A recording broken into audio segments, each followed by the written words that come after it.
17. 공포에 질려 창백한 얼굴로 방에서 기다리던 클래리스는 나를 보자마자 울음을 터뜨렸다. 나는 아무 말 없이 드레스 후크를 잡아뜯기 시작했다. 옷이 찢어졌지만 어쩔 수 없었다. 클래리스는 엉엉 울면서 나를 도우려고 다가왔다. 괜찮아, 클래리스. 네 잘못이 아니야. 내가 이렇게 말해도 클래리스는 고개를 내저으며 줄줄 눈물을 흘렸다. 이 예쁜 드레스가, 마님의 이 멋진 하얀 드레스가. 괜찮아. 후크가 어디 있는 거지? 아, 여기 등 뒤에 있구나. 그 아래에도 하나가 있고.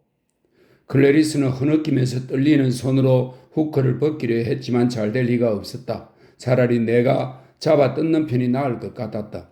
대신 뭘 입으시겠어요, 마님? 모르겠어. 정말 모르겠어. 마침내 후크가 다 벗겨졌다. 나는 꼭 끼이는 몸통 부분을 힘들게 벗어 던졌다. 클래리스, 혼자 있고 싶구나. 좀 나가주겠니? 걱정하지 마. 내가 알아서 할 테니. 좀 전에 일은 잊어버려. 넌 무도회를 즐겨야지. 제가 드레스를 따려드리면 좋겠는데요, 마님? 여전히 눈물을 흘리면서 클래리스가 말했다. 금방 해놓고 갈게요. 아니야, 괜찮아. 이제 그만 나가보렴. 그리고 네, 마님.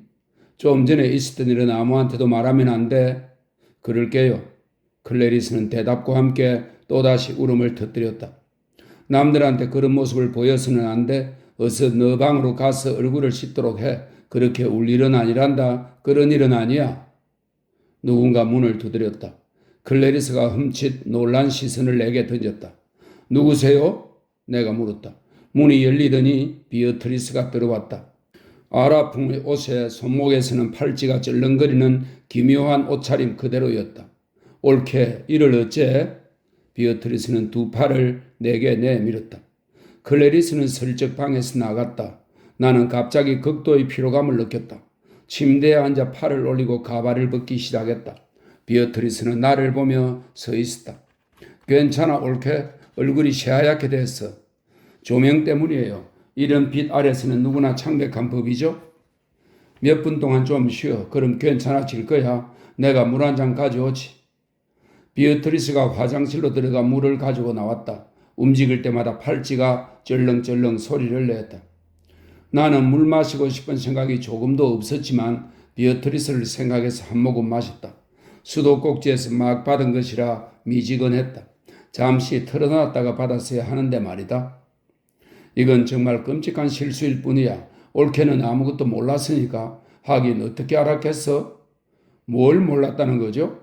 그 드레스, 발코니의 그림에서 뺏긴 그 드레스는 맨들리의 지난번 가장 무도회에서 레베카가 입었던 옷이야. 아주 똑같이 말이야. 같은 그림을 보고 생각했으니 같은 옷인 게 당연하지. 계단 위에선 옳게를 보았을 때 난 순간적으로 비어트리스는 말을 맺지 않고 내 어깨를 두드렸다. 옳게가 너무 딱하게 되어 어쩌나 옳게로서는 알 도리가 없었지. 제가 알아야 했어요. 나는 멍하니 비어트리스를 바라보았다. 잘 이해가 되지 않았다. 제가 알아야 했어요. 아니야, 옳게가 어떻게 알 수 있었겠어? 우리 중 아무도 생각조차 해보지 않은 일이었는걸. 그래서 그저 다들 충격을 받은 거야. 너무 뜻밖의 일이라. 맥심은, 네, 맥심은요? 옳게가 의도적으로 그렇게 했다고 생각하고 있어. 깜짝 놀라게 해주겠다고 했다면서? 물론 말도 안 되는 얘기지. 너무 충격을 받아서 그런 것 같아. 난 당장 옳게가 과거의 일을 알 리가 없지 않느냐고 했어. 옳게가 바로 그 그림을 선택한 건 정말이지 썸뜩한 우연이었다고? 저도 알아야 했어요. 나는 같은 말을 반복했다. 다 제 잘못이에요. 미리 생각했어야 했어요. 아니야, 걱정하지 마. 시간이 좀 지나면 침착하게 다 설명할 수 있을 거야. 다 잘 끝날 거라고. 내가 올라올 때 첫 손님들이 도착하기 시작했어. 지금 음료를 마시고 있지? 하지만 아무 문제 없어. 프랭크와 자일스에게 옳게가 몸에 안 맞는 드레스 때문에 크게 상심했다는 이야기를 퍼뜨리라고 해두었어. 나는 아무 말 없이 그저 무릎 위에 두 손을 얹고 앉아 있었다. 뭘 입으면 좋을까? 비어트리스는 내 옷장으로 가서 문을 열었다. 자, 이 푸른 드레스는 어때? 아주 멋진 걸. 이걸 입도록 해. 다들 좋아할 테니 서둘러 내가 도와줄게. 아니에요. 저 내려가지 않을래요. 비어트리스는 내 푸른 드레스를 한 팔에 걸친 채 낙심한 눈빛으로 나를 보았다. 옳게 내려가야만 해. 어떻게 안주인이 빠질 수가 있겠어? 아니에요. 내려가지 않겠어요. 그런 일이 있었는데 어떻게 사람들을 마주 대하겠어요? 하지만 드레스 사건은 아무도 모르는 걸 프랭크와 자일스는 한마디도 하지 않을 거야. 둘러댈 이야기는 다 꾸며놓았다고. 양장점에서 옷을 잘못 만들어 보냈고 그래서 올케는 하는 수 없이 평범한 드레스를 입었다고 말이야. 모두들 있을 법한 일로 여길 거야. 무도회 자체에는 아무 문제가 없다고. 이해를 못 하시는군요. 전 드레스 따윈 상관없어요. 그 문제가 아니라고요. 제가 저지른 짓이 문제예요. 전 도저히 내려갈 수가 없어요, 비어트리스. 옳게. 자일스하고 프랭크는 완전히 옳게 편이야. 걱정하고 있다고. 맥심도 마찬가지지. 처음에는 너무 놀라서 그랬던 거고. 내가 가서 맥심을 데려올게. 그리고 상황을 다 설명할게. 안 돼요, 안 돼. 나는 소리쳤다. 비어트리스는 내 옆에 푸른 드레스를 내려놓았다. 모두들 곧 도착할 텐데 올케가 내려가지 않으면 정말 이상하게 보일 거야. 근심스러운 목소리였다. 갑자기 두통이 심하다고 뚫어댈 수도 없잖아? 왜 안 되죠? 나는 지친 목소리로 말했다. 아무거나 핑계거리를 만들어 주세요. 어차피 개인적으로 잘 아는 사람도 아니잖아요? 옳게, 자, 기운을 내봐. 이 예쁜 드레스를 입으라고. 맥심 생각을 해봐. 맥심을 위해서라도 올케가 내려가야 해. 전 계속 맥심 생각을 하는 중이에요. 그래, 그러니까 어서. 아니요, 못하겠어요, 못해요. 나는 손톱을 물어뜯으며 말했다. 누군가 문을 두드렸다. 아, 저건 또 누구람? 비어트리스가 문 쪽으로 걸어가면서 말했다. 누구예요? 문을 열자 자일스가 서 있었다. 모두들 도착했어. 맥심이 나들어 올라가서 상황을 좀 살펴보라고 해서 올케가 안 내려가겠다고 해요. 이제 어떻게 하면 좋죠? 자일스는 슬쩍 내 모습을 엿보았다. 오 하나님, 이게 대체 무슨 일이람? 그는 이렇게 중얼거리고는 얼른 시선을 돌렸다. 맥심한테 뭐라고 하지? 벌써 8시 5분이야. 가서 전해요. 올케가 너무 어지러워서 누워있지만 곧 기운을 차리고 내려갈 거라고요. 기다리지 말고 식사를 시작하라고 해요. 저도 곧 갈게요. 알았어. 당신이라도 어서 와요. 자일스는 다시 한번 내 쪽을 보았다. 호기심이 아닌 공감을 담은 눈빛이었다. 목소리는 낮았다. 사고가 일어난 후 의사를 기다릴 때의 말소리 같았다. 내가 뭐 도울 일은 없나? 없어요. 어서 내려가요. 곧 따라갈 테니. 자일스는 아라비아 족장옷을 펄럭거리며 비칠비칠 사라졌다. 몇 년의 세월이 흐르면 깔깔대며 추억할 일이겠군. 자일스가 족장옷을 입고 비어트리스는 쩔렁거리는 팔찌에 베일을 둘렀던 일 기억나요? 라고 말하면서 시간이 흐르면 다 즐거운 추억이 되는 법이지. 하지만 지금은 전혀 우습지 않아. 지금은 미래가 아니라 현재인걸. 너무도 선명하고 생생한걸.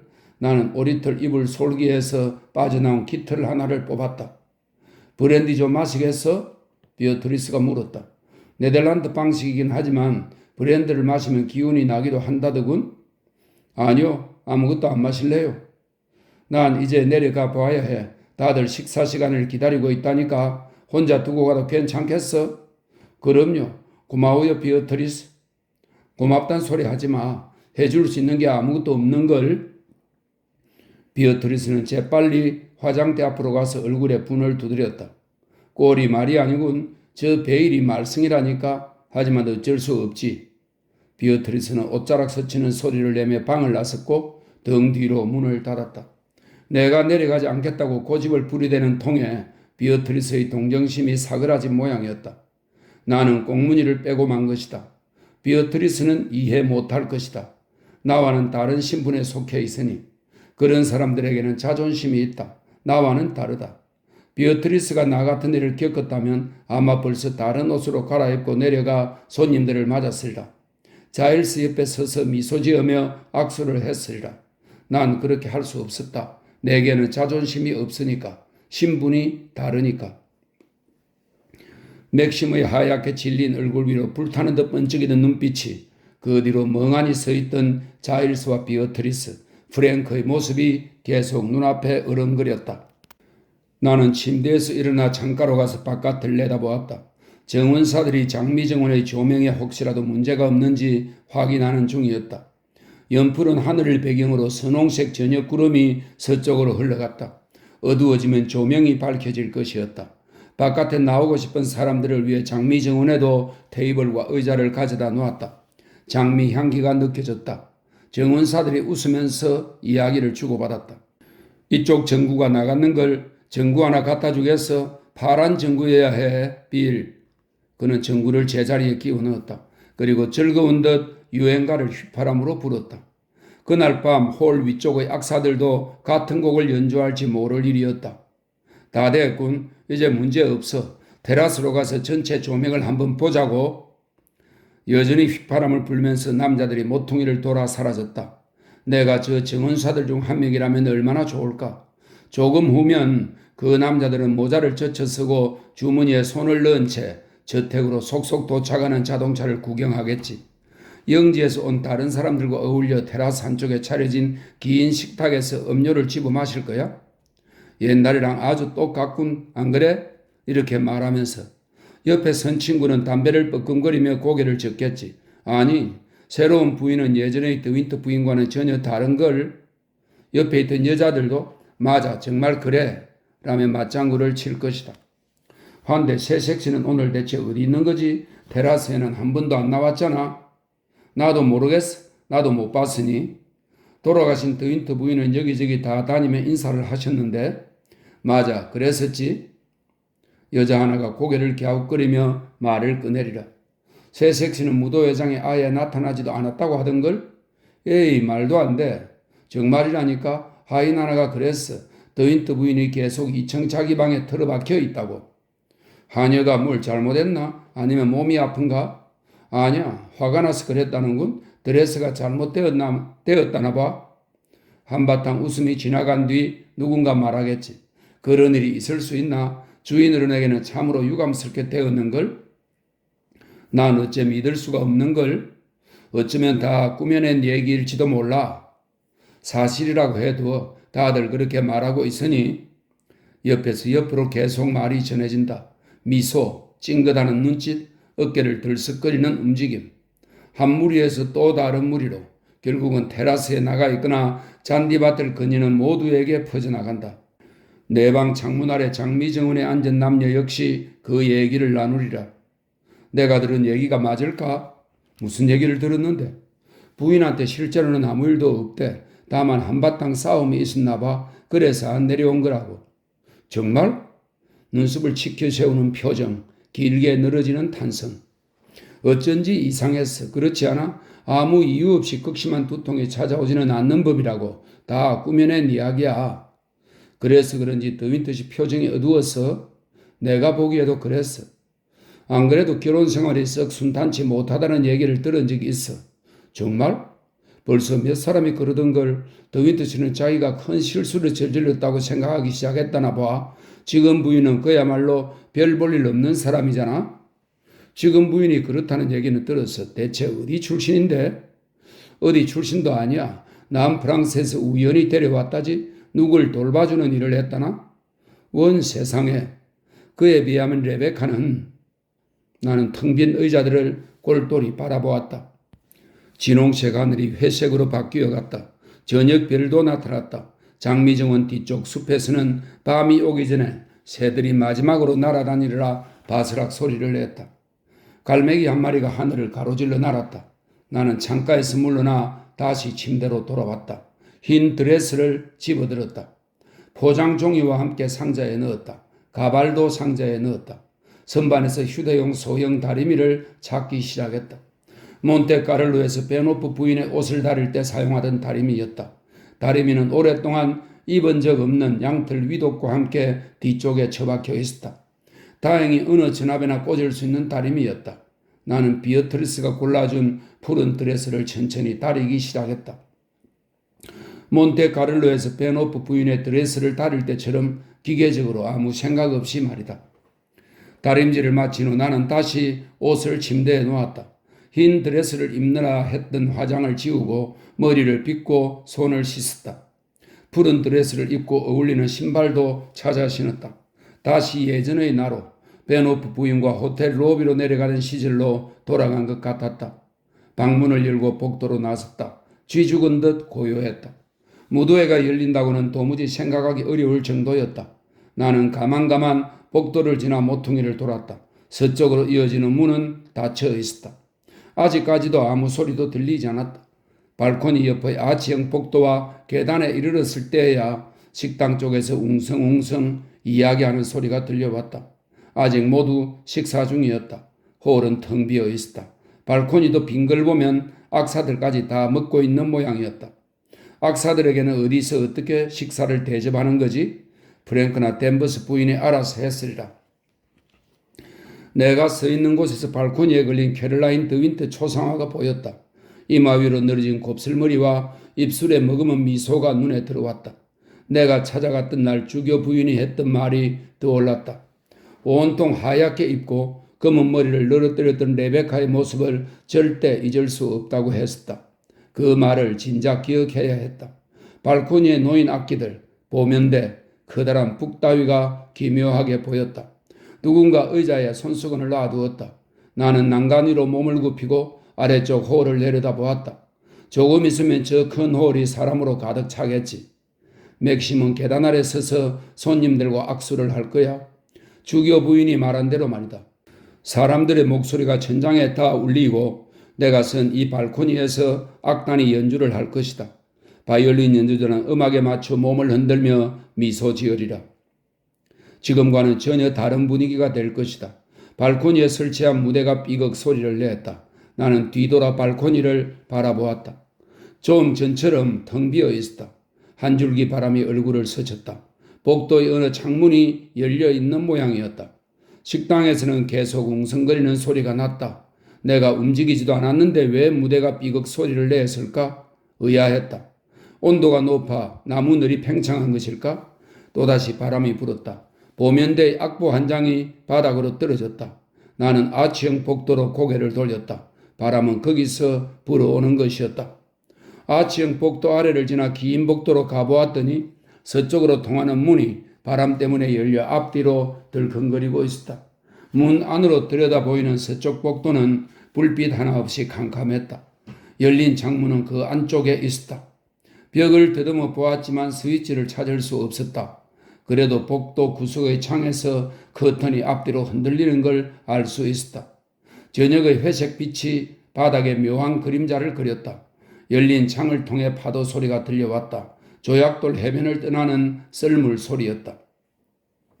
나는 그쪽으로 다가가 창문을 닫지 않았다. 얇은 드레스 차림으로 그냥 서서 파도 소리를 들었다. 한숨을 쉬며 해변에서 물러가는 듯한 그 소리를, 그리고 획 뒤돌아 복도로 통하는 문을 닫아버리고 아치형 복도를 따라 계단으로 나왔다. 웅성웅성 소리는 한층 커져 있었다. 식당 문이 활짝 열렸다. 식사를 끝내고 손님들이 나오기 시작한 것이다. 로버트가 식당 입구에 섰고 의자 미는 소리, 이야기 소리, 웃음소리가 들렸다. 나는 손님을 맞기 위해 천천히 계단을 내려갔다. 맨들리에서 내가 치른 첫 파티, 아니 처음이자 마지막 파티를 떠올려보면 가장 무도회라는 커다란 캔버스가 아닌 각각 동떨어진 작은 부분들만 기억이 난다. 기본 배경은 수많은 얼굴로 이루어진 흐릿한 바다였다. 아는 얼굴은 하나도 없었다. 또 영원히 그치지 않고 계속될 것만 같은 단조로운 왈츠 음악도 있었다. 똑같아 보이는 남녀가 똑같은 미소를 짓고 똑같은 춤을 추며 차례로 눈앞을 지나갔다.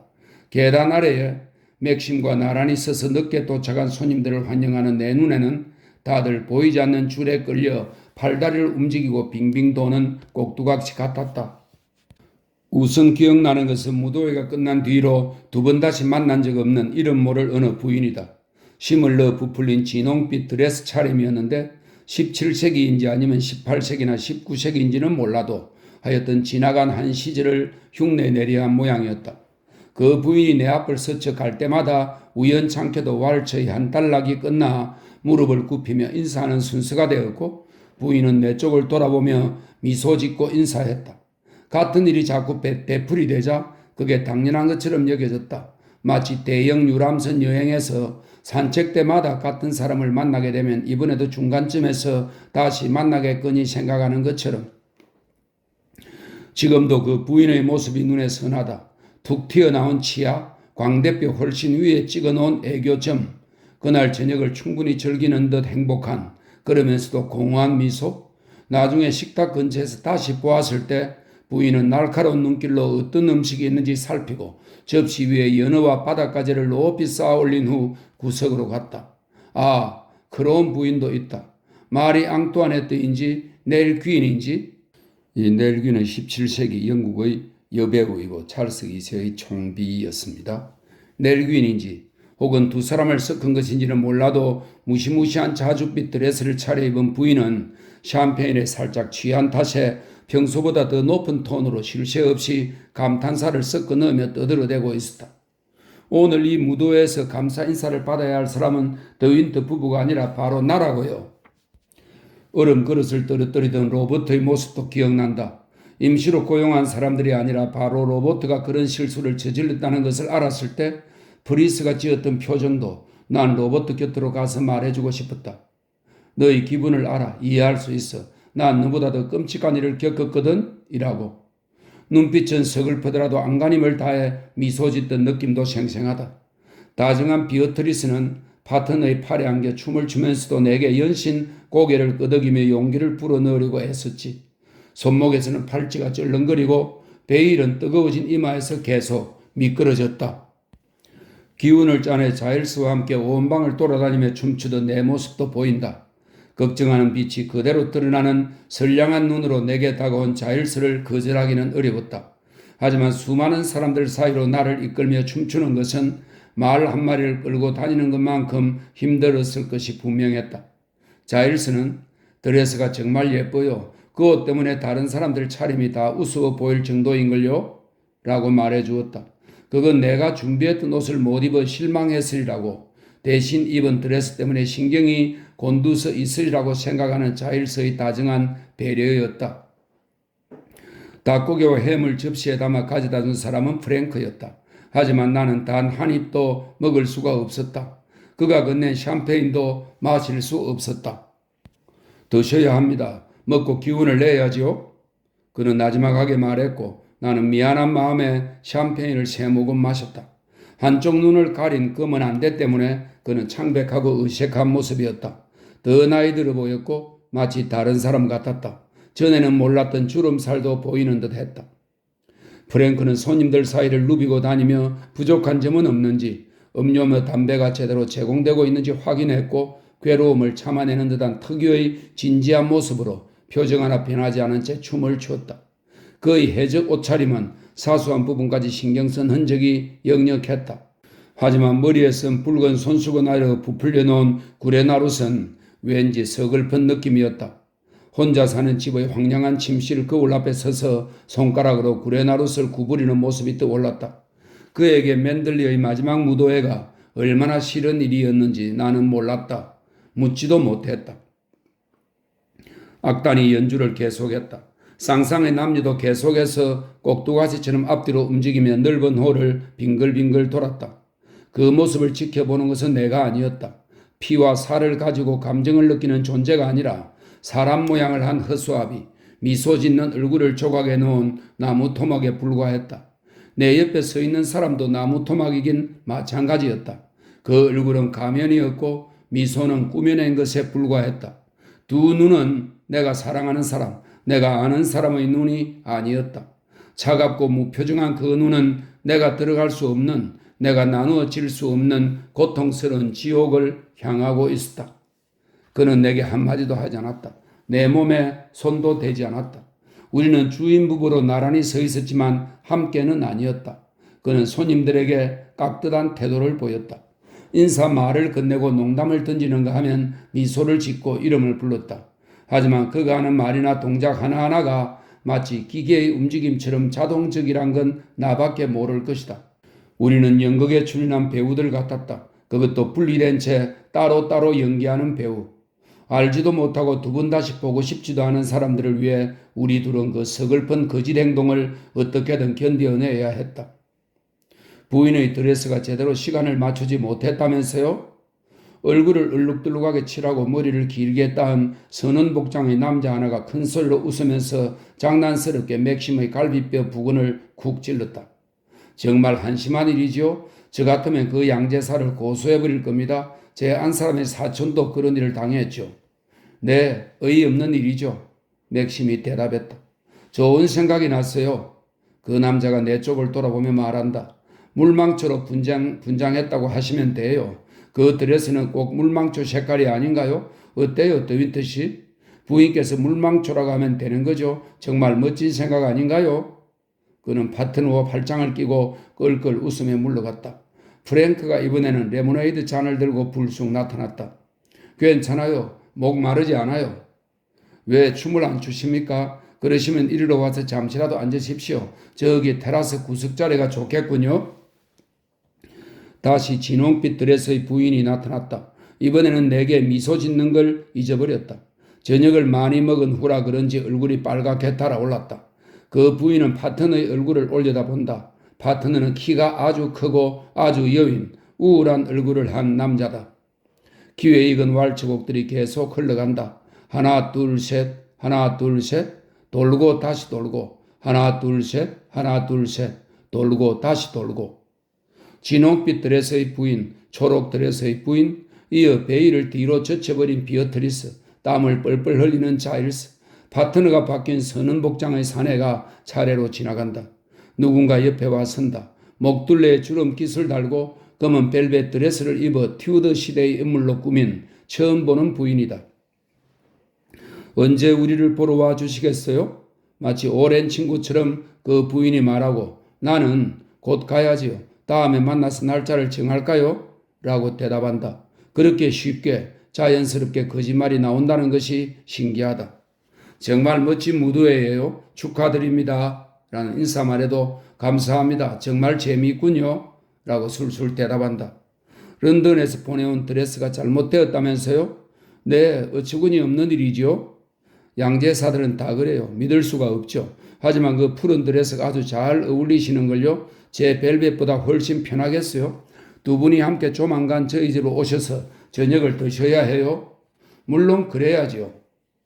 이 부인의 집은 대체 어디일까? 날 어떻게 아는 걸까? 부인은 곧 선원의 팔에 안겨 왈츠 대일에 합류한다. 벨벳 드레스가 청소라도 하려는 듯 바닥을 이리저리 쓸고 다닌다. 잠들지 못하고 뒤척이던 그날 밤중에야 나는 벨벳 드레스의 부인이 베나인을 도보로 여행했다던 주교 부인이라는 것을 기억해냈다. 몇이나 되었을까? 알 수 없었다. 저녁 시간은 끝없이 이어지는 듯 했다. 같은 얼굴들과 같은 음악 속에서 말이다. 브릿지 게임을 하느라 은둔자처럼 서재에 틀어박힌 사람들은 가끔씩 나와 춤을 구경하고는 다시 들어갔다. 비어트리스는 뒤쪽으로 베일을 길게 끌면서 다가와 귓속말을 했다. 자리에 좀 앉지 그래? 옳게 얼굴이 너무 안 됐어. 전 괜찮아요. 두꺼운 옷 때문에 땀과 함께 얼굴의 분장까지 줄줄 흘러내린 자일스가 다가와 말했다. 테라스로 가서 불꽃놀이를 구경합시다.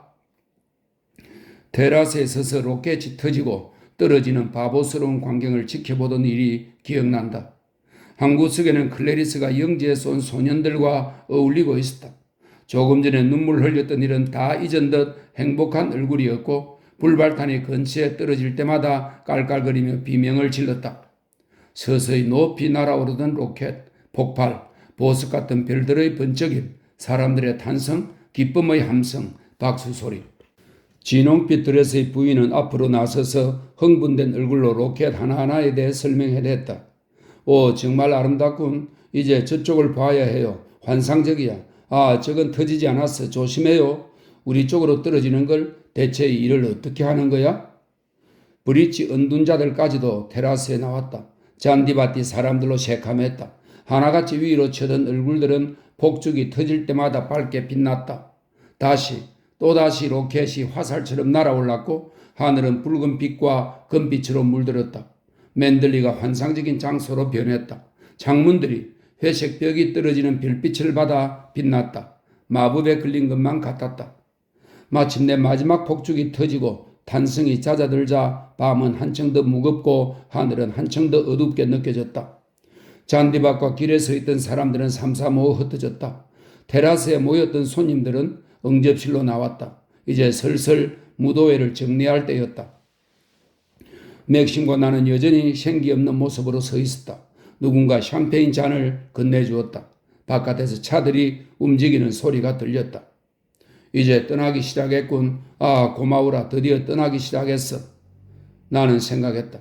진홍빛 드레스의 부인은 다시 무언가를 먹고 있었다. 손님들이 다 나가려면 시간이 걸릴 것이었다.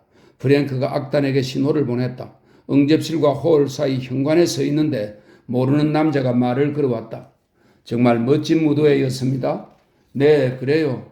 대단히 즐거운 시간을 보냈습니다. 그러셨다니 저도 기쁩니다. 이런 기회를 놓쳤으니 몰리는 아마 무척 억울해할 겁니다. 그럴까요? 악단이 이별의 노래를 연주하기 시작했다. 남자는 내 한 손을 잡고 앞뒤로 흔들었다. 자, 어서들 이리로 오세요. 그가 말하자 다른 누군가가 내 반대쪽 손을 잡았고 결국은 모두가 커다란 원을 그리고 서서 목청껏 이별의 노래를 불렀다. 대단히 즐거운 시간을 보냈다는 몰리가 억울해할 거라는 남자는 중국인 관리로 분장했는데 함께 손을 흔들며 노래하는 동안 그의 가짜 손톱이 자꾸 소매자락에 걸렸다. 그는 끌끌거리며 웃었다. 우리도 함께 웃었다. 그리고 함께 노래했다. 북치는 사람이 북채를 두드리면서 신이여 왕을 보호하소서의 전주를 시작하자 희희낙낙 즐거운 분위기가 순식간에 바뀌었다. 마치 스펀지로 닦아낸 것처럼 모두의 얼굴에서 미소가 사라졌다.